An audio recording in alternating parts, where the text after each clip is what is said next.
Meu irmão zombou do meu emprego na frente de todos naquele jantar de família, enquanto meu pai me dizia para não envergonhar a família.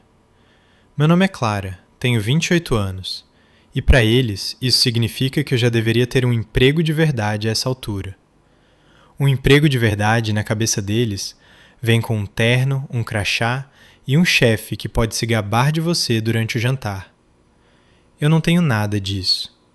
Trabalho sozinha em um pequeno apartamento com um microfone e um notebook. E de alguma forma, isso é o suficiente para o meu irmão me tratar como a decepção da família. Este ano, ele entrou com uma nova namorada no braço, toda sorrisos e perguntas educadas. E por algum motivo, todos continuavam olhando para mim como se estivessem esperando um show. Depois de um tempo dele se gabando sobre seus números no trabalho, ela finalmente se virou para mim e perguntou: "Então, o que você faz?" Respirei fundo para responder, mas meu pai cortou a conversa na mesa e disse: "Não nos envergonhe hoje à noite." A mesa inteira caiu na gargalhada. Meu irmão deu um sorriso presunçoso e acrescentou: "Talvez minta dessa vez para não parecer tão patética." Fiquei sentada ali com o rosto queimando, enquanto minha própria família ria da vida que construí. E eu apenas sorri e tomei um gole da minha bebida. Alguns minutos depois, a namorada dele pegou o celular para mostrar a todos seu podcast favorito para longas viagens, apertou o play e minha voz encheu a sala.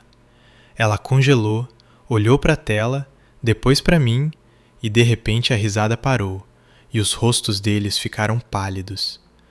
Se sua família já transformou seu trabalho em uma piada, continue ouvindo, porque aquela noite foi a última vez que riram do meu trabalho sem consequências. Quando finalmente voltei para meu apartamento naquela noite, o silêncio me atingiu com mais força do que o frio. Joguei minhas chaves no balcão e fiquei parada no escuro, ouvindo minha própria voz ecoando na minha cabeça da sala de estar algumas horas antes. Num segundo, meu irmão estava rindo sobre como eu deveria mentir sobre meu trabalho, e no segundo seguinte, a namorada dele estava tocando seu podcast favorito, e minha voz saiu do celular dela como algum tipo de fantasma. Ela olhou para mim com os olhos arregalados. Meus pais se mexeram desconfortáveis nas cadeiras, e pela primeira vez na noite toda, ninguém tinha nada engraçado para dizer. Eu não expliquei, apenas dei de ombros, disse que parecia familiar e observei a cor sumir de seus rostos. Meu irmão mudou de assunto tão rápido que você pensaria que a casa estava pegando fogo. Dirigindo para casa depois, as luzes da rua manchavam o para-brisa, e cada sinal vermelho parecia outro pequeno insulto que eu engoli ao longo dos anos. O nome do meu irmão é Eduardo. Ele tem 31 anos, trabalha em vendas corporativas para uma seguradora, e meus pais falam dele do jeito que algumas pessoas falam de estrelas de cinema. Meu pai, Roberto, adora contar às pessoas sobre os bônus do Eduardo e sua promoção. Minha mãe, Lúcia, coleciona pequenas histórias sobre seus clientes e suas ligações importantes. Eu sou o oposto disso. Sou a filha que largou o curso seguro de administração, mudou-se para um lugar minúsculo em São Paulo e começou a gravar histórias em um armário forrado com painéis de espuma baratos. Eles chamam o que eu faço de brincar com o microfone. Dizem isso como se eu fosse uma criança batendo panelas na cozinha. O que eles não sabem é que o canal que a namorada do Eduardo tocou no jantar, aquele chamado Espelho da Meia-Noite, é meu. 2,3 milhões de pessoas são inscritas. Escrevo e gravo histórias sobre dramas familiares, traição e vingança, tudo em uma voz calma que nunca diz meu nome real. Apresentadora anônima, avatar sem rosto. É a única razão pela qual tenho dinheiro para pagar meu aluguel, pagar meu próprio plano de saúde e cobrir as dívidas estudantis com as quais eles pararam de se importar. Alguns anos atrás, tentei dizer a eles que estava tão orgulhosa quando atingi meus primeiros 100 mil inscritos. Mostrei as estatísticas, as propostas de patrocínio, os e-mails de ouvintes dizendo que minhas histórias os ajudavam a se sentir menos sozinhos. Meu pai riu e perguntou quando eu ia começar a procurar um emprego de verdade, em vez de brincar de rádio no meu quarto. Minha mãe sugeriu que eu me candidatasse ao banco local como caixa. Eduardo disse: Talvez você possa colocar seu podcast no seu currículo em hobbies. Aquela foi a noite em que decidi que eles não mereciam lugares na primeira fila da minha vida. Então, parei de compartilhar qualquer coisa real. Naquele jantar de família, quando minha voz acidentalmente escorregou para dentro da bolha perfeita deles, pareceu que o universo tinha puxado brevemente a cortina para eles. Eles não sabiam que estavam ouvindo, não totalmente, mas sabiam que algo não batia. Sabiam que eu não era tão pequena quanto a caixa em que continuavam tentando me enfiar. Parada na minha cozinha escura, com a geladeira zumbindo atrás de mim, percebi que cansei de esperar que eles entendessem. Eu não podia fazê-los me respeitar, mas podia decidir o que eles podiam ver e o que não. E talvez, apenas talvez, eu pudesse garantir que na próxima vez que ouvissem minha voz, eles finalmente entendessem do que estiveram rindo o tempo todo. Parada na minha cozinha escura, com a geladeira zumbindo atrás de mim, percebi que cansei de esperar que eles entendessem. Eu não podia fazê-los me respeitar, mas podia decidir o que eles podiam ver e o que não. E talvez, apenas talvez, eu pudesse garantir que na próxima vez que ouvissem minha voz, eles finalmente entendessem do que estiveram rindo o tempo todo. Nos dias seguintes ao jantar, fiz algo que nunca tinha feito antes com a minha família. Fiquei em silêncio de propósito.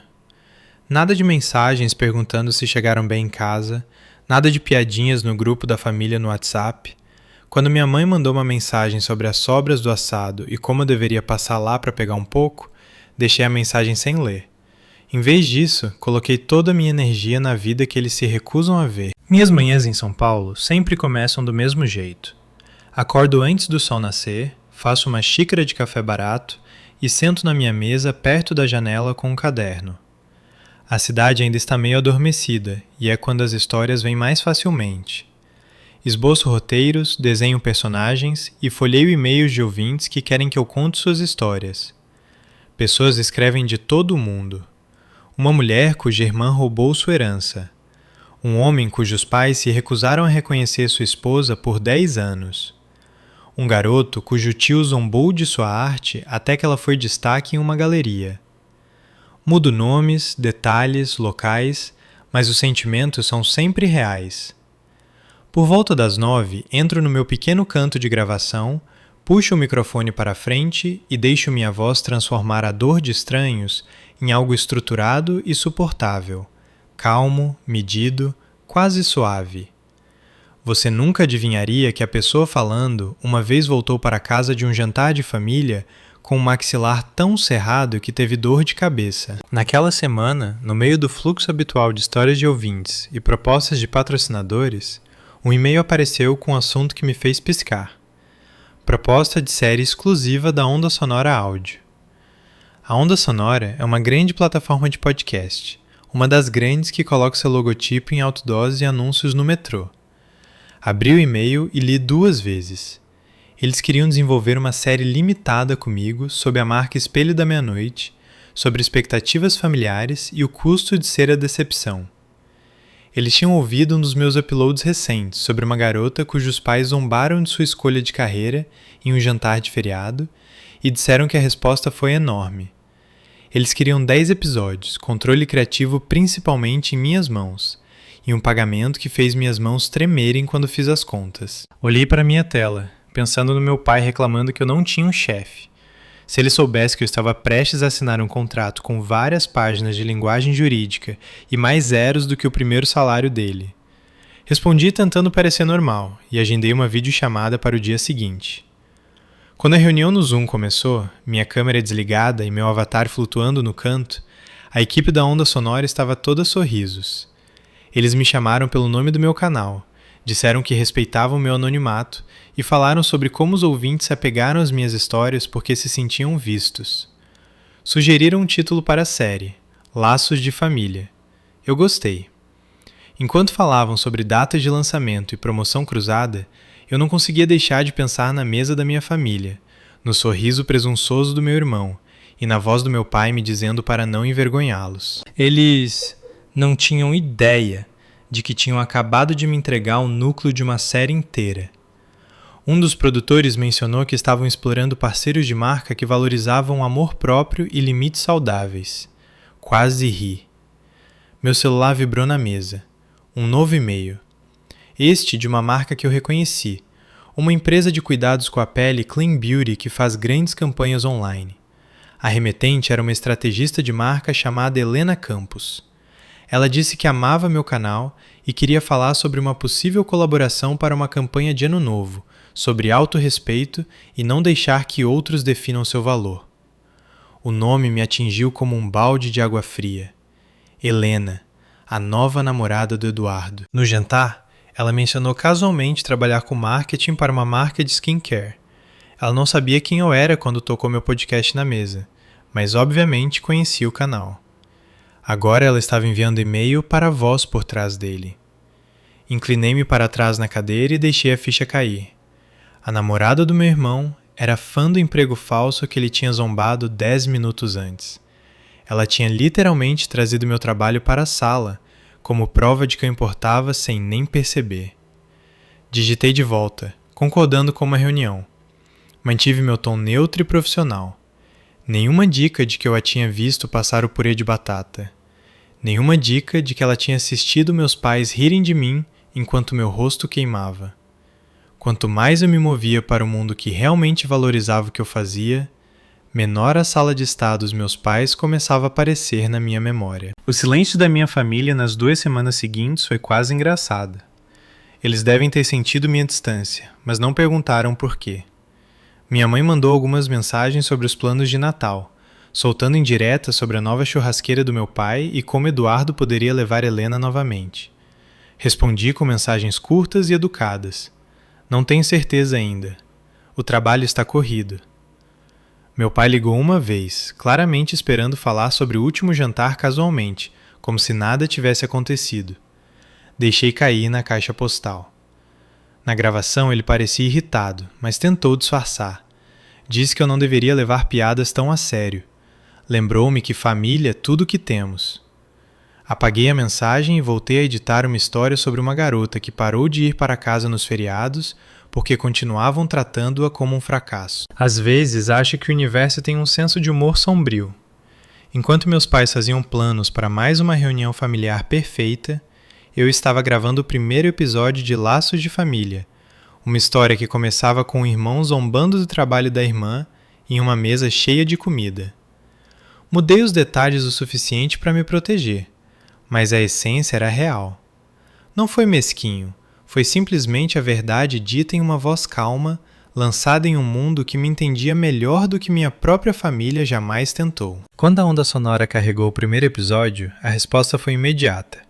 Comentários chegaram de pessoas que disseram ter vivido a mesma cena em suas próprias casas.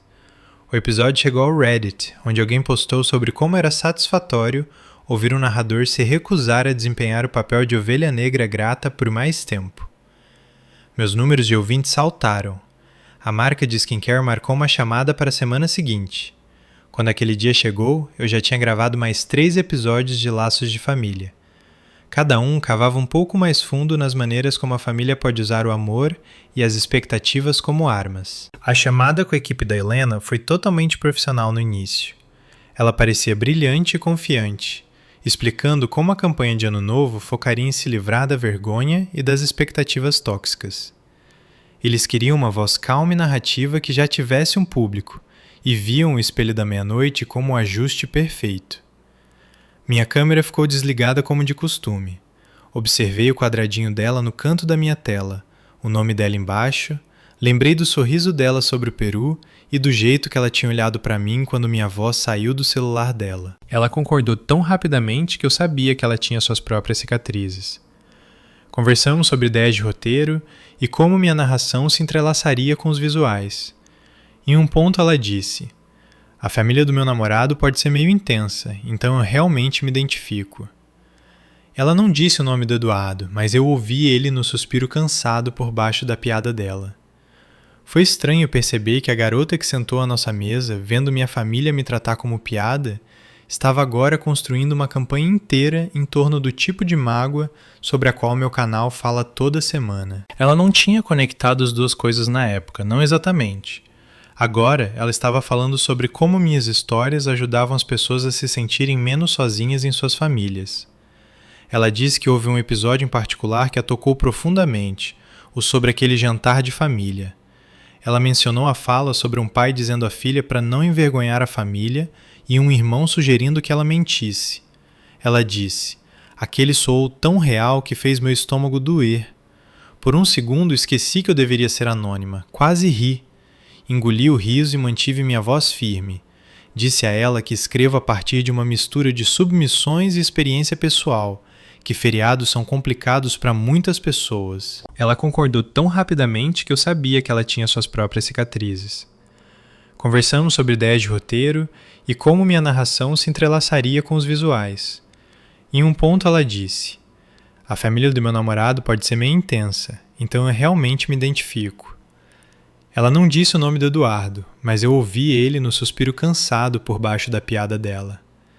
Foi estranho perceber que a garota que sentou à nossa mesa vendo minha família me tratar como piada, estava agora construindo uma campanha inteira em torno do tipo de mágoa sobre a qual meu canal fala toda semana. Quando a chamada terminou, o contrato que enviaram tornou tudo oficial.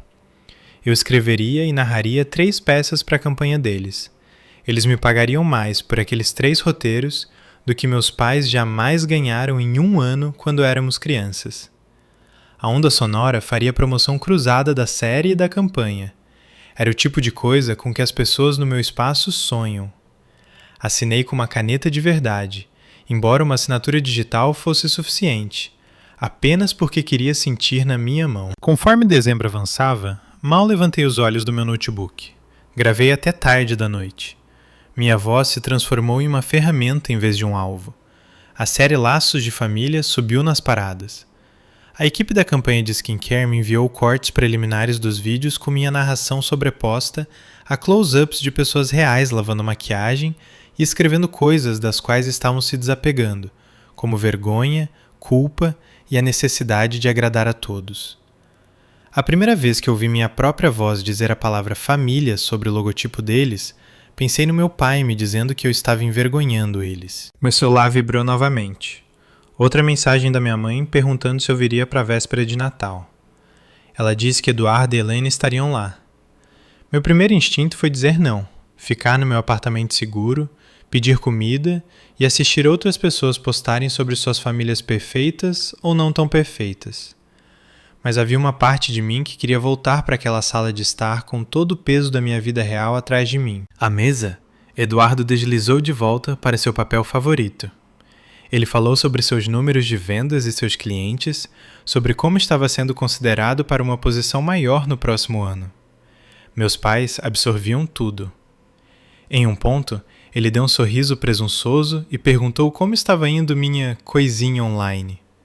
Meu pai riu e disse, ainda brincando de rádio lá em São Paulo, não para esfregar na cara, apenas para parar de fingir que eu ainda era o fracasso que eles tinham construído em suas mentes. Respondi que iria para o jantar. Na noite da reunião de Natal, a casa parecia exatamente a mesma. As mesmas luzes enroladas nas colunas da varanda, a mesma guirlanda na porta da frente, o mesmo cheiro de pernil, canela e pinheiro quando entrei. Eduardo já estava lá com uma camisa passada, bebida na mão. Helena estava ao lado dele, um pouco mais reservada do que eu lembrava. Minha mãe correu com um sorriso brilhante demais. Meu pai deu um tapinha no meu ombro como se estivesse me fazendo um favor apenas por me tocar. Perguntaram sobre o trânsito e o tempo. Ninguém mencionou o último jantar. Ninguém mencionou o momento em que minha voz encheu a sala vinda do celular da Helena. À mesa, Eduardo deslizou de volta para seu papel favorito. Ele falou sobre seus números de vendas e seus clientes, sobre como estava sendo considerado para uma posição maior no próximo ano. Meus pais absorviam tudo. Em um ponto, ele deu um sorriso presunçoso e perguntou como estava indo minha coisinha online. Meu pai riu e disse, ainda brincando de rádio lá em São Paulo. Eu estava prestes a responder quando Helena colocou o garfo na mesa muito suavemente e olhou diretamente para mim. Na verdade, disse ela, eu estava querendo te agradecer. A voz dela cortou a conversa tão limpamente que até a TV na sala parecia ter ficado mais silenciosa. Minha mãe franziu a testa em confusão. Eduardo olhou entre nós. Helena continuou. Sua voz tem salvado meu departamento no último mês. Meu pai piscou. O quê? Ela enfiou a mão na bolsa, pegou o controle remoto e apontou para a TV no canto. Eu tinha notado antes que eles tinham algum filme genérico de Natal passando ao fundo. Helena mudou a entrada para um aplicativo de streaming e abriu a página inicial da Onda Sonora. Bem ali no banner frontal estava a promoção de Laços de Família, com o logotipo do Espelho da Meia-Noite e um slogan sobre se libertar de expectativas tóxicas. Ela aumentou o volume e apertou o play. Minha própria voz saiu dos alto-falantes, calma e firme, dizendo as linhas de abertura da série. Não havia como confundir desta vez. Nenhum dar de ombros casual, nenhum fingimento. Apenas soava similar. O garfo da minha mãe congelou a meio caminho da boca. Meu pai encarou a TV como se ela o tivesse insultado pessoalmente. Eduardo ficou pálido, depois vermelho, depois pálido novamente. Helena silenciou depois de alguns segundos e disse: Minha empresa está executando uma campanha enorme este mês usando a narração da Clara. O canal dela é um dos maiores na Onda Sonora agora. Nossos números de ano novo já estão melhores do que no ano passado por causa das histórias dela. Minha mãe abriu a boca, fechou de novo. Meu pai finalmente conseguiu dizer: Você quer dizer aquele programinha que ela faz? Helena balançou a cabeça. Não é um programinha, é um negócio. Ela olhou para Eduardo e havia algo novo em seus olhos, algo mais afiado. Você sabia que sua irmã alcança milhões de pessoas por semana? Você sabia que a história que ela contou sobre uma família zombando da filha num jantar de família viralizou? Eduardo gaguejou que não tinha percebido que era grande coisa. Tentou rir, dizendo que era apenas coisa da internet. Deixei ele falar por um segundo, então eu falei. Meu canal pagou os impostos deste ano, minha previdência privada e a entrada para uma futura casa. Eu disse. Pagou as dívidas estudantis que vocês me disseram que era um problema meu. Está me pagando mais por uma série do que você fez nos seus primeiros 5 anos naquela empresa, Eduardo. A sala ficou muito silenciosa. Eu não levantei a voz. Não precisei. Minha mãe sussurrou. Por que você não nos contou? Olhei para ela, olhei de verdade, e vi pânico e vergonha lutando atrás de seus olhos. Porque da última vez que tentei, vocês riram, eu disse. Vocês me disseram para arrumar um emprego de verdade. Papai chamou de brincar de rádio. Eduardo me disse que talvez eu pudesse colocar em hobbies num currículo. Então, decidi que meu trabalho não era para vocês. Era para pessoas que realmente ouviam. Meu pai se mexeu na cadeira. Começou a dizer que estava apenas brincando, que eu estava levando as coisas muito a sério de novo. Helena cortou antes que eu pudesse responder. Ela se virou para Eduardo. É assim que você fala de mim quando não estou por perto? É assim que você fala da minha indústria também? Ele gaguejou. Não, claro que não. Isso é diferente. É família. Nós só provocamos. Helena o encarou por um longo momento. Depois olhou para a TV, onde o logotipo da Onda Sonora brilhava sob o nome do meu canal. Meu chefe sabe quem é o Espelho da Meia-Noite, disse ela calmamente. Ele me disse na semana passada que conseguir essa colaboração foi a melhor coisa que fiz em todo o trimestre. Sua empresa está tentando propor uma parceria conosco no próximo ano. Você entende como pega mal você sentar aqui e rir da pessoa em torno de quem estamos construindo campanhas? Meu irmão não teve resposta para isso. Meu pai parecia querer desaparecer no tapete. Minha mãe enxugou o canto do olho com um guardanapo. Senti uma estranha calma se instalar sobre mim. Isso não era sobre vingança da maneira que eles pensavam. Eu não estava lá para humilhá-los. Eu estava apenas, finalmente, deixando a realidade tomar conta do ambiente. O resto do jantar se arrastou sob um grosso cobertor de silêncio constrangedor. Helena mal tocou na comida. Eduardo fez algumas tentativas fracas de conversa fiada que não levaram a lugar nenhum. Quando os pratos foram retirados e minha mãe trouxe a sobremesa, Helena se levantou e disse que precisava de um pouco de ar. Eu a segui até a varanda. O fio bateu no meu rosto como um tapa de despertar. Ela cruzou os braços e olhou para as luzes no quintal. Sinto muito, disse ela, pelo que disseram a você, por não ter dito nada no outro jantar. Dei de ombros. Você não me devia isso, eu disse, embora uma parte de mim quisesse que alguém, qualquer um naquela mesa, tivesse falado. Ela balançou a cabeça. Eu deveria ter falado. Ela hesitou, depois acrescentou. Eu sabia que algo estava errado naquela noite. O jeito que olhavam para você, o jeito que Eduardo ria. Ouvir seus episódios depois só tornou tudo pior. Ficamos ali por 1 minuto. Finalmente ela disse: não posso ficar com alguém que fala das pessoas assim, especialmente quando todo o meu trabalho é dizer às mulheres que seu valor não é definido por mais ninguém. Eu sabia o que ela queria dizer antes de ela dizer. Quando Eduardo saiu alguns minutos depois para ver como estávamos, ela terminou com ele com algumas frases firmes e silenciosas. Ela não gritou, não fez cena. Ela simplesmente disse a ele que a atitude dele em relação a mim, ao meu trabalho e ao seu próprio privilégio não era algo em torno do qual ela queria construir uma vida. Ele tentou culpar a criação dele, piadas que foram longe demais, mas ela não cedeu. Vendo-o tatear pelas palavras certas, percebi que ele estava finalmente sentindo uma fração do que era ter sua realidade descartada por alguém que você achava que te amava. Eu não senti pena dele. Não exatamente, mas reconheci o olhar. Algumas semanas depois, após as festas, ouvi através de um amigo em comum que a empresa do Eduardo não avançou na parceria que estavam cortejando com a marca da Helena. Aparentemente, quando a agência perguntou a Helena em particular se ela confiava na equipe do lado dele, ela não deu exatamente uma recomendação brilhante. Ele manteve o emprego, mas a promoção de que vinha se gabando evaporou silenciosamente. Oficialmente, foi porque a empresa estava reestruturando. Não oficialmente, todos sabiam que a liderança tinha decidido promover pessoas que personificavam os valores que estavam vendendo, não miná-los em casa. Meu pai nunca disse uma palavra sobre isso. Minha mãe nunca mencionou Helena novamente. Mas na próxima vez que meu canal lançou um novo episódio de Laços de Família, vi 2 novos inscritos entrarem com nomes que pareciam muito com Roberto e Lúcia. Alguns meses se passaram. Mudei-me para um apartamento um pouco maior com um escritório de verdade em vez de um canto no meu quarto. A série da Onda Sonora terminou sua temporada e foi renovada para uma segunda. A campanha de skincare ganhou um prêmio da indústria por narrativa e me pediram para dar consultoria na próxima.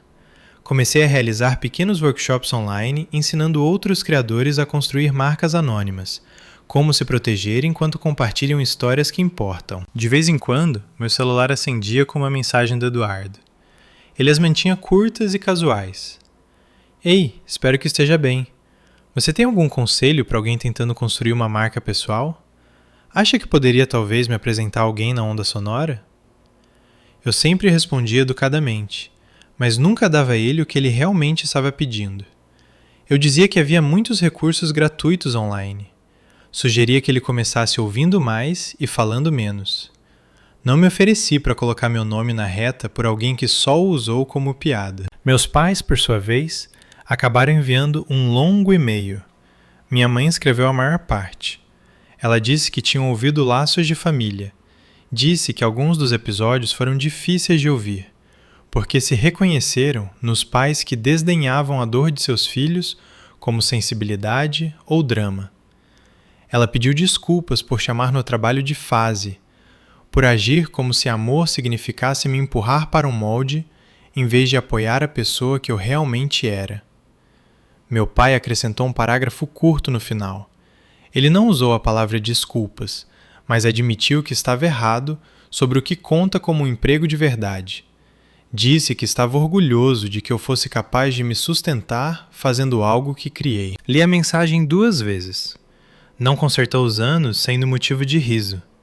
Não apagou o jantar onde ele me disse para não envergonhá-los. Mas foi alguma coisa. Respondi e disse que agradecia o pedido de desculpas. Disse a eles que estava aberta a manter contato, mas precisava que entendessem que minha vida não era mais um projeto para eles avaliarem. Eu visitaria quando me sentisse pronta, não por obrigação. Compartilharia o que quisesse compartilhar, não o que eles exigissem. Eles disseram que entendiam. Talvez entendessem, talvez não. O que importava era que eu finalmente acreditava nisso.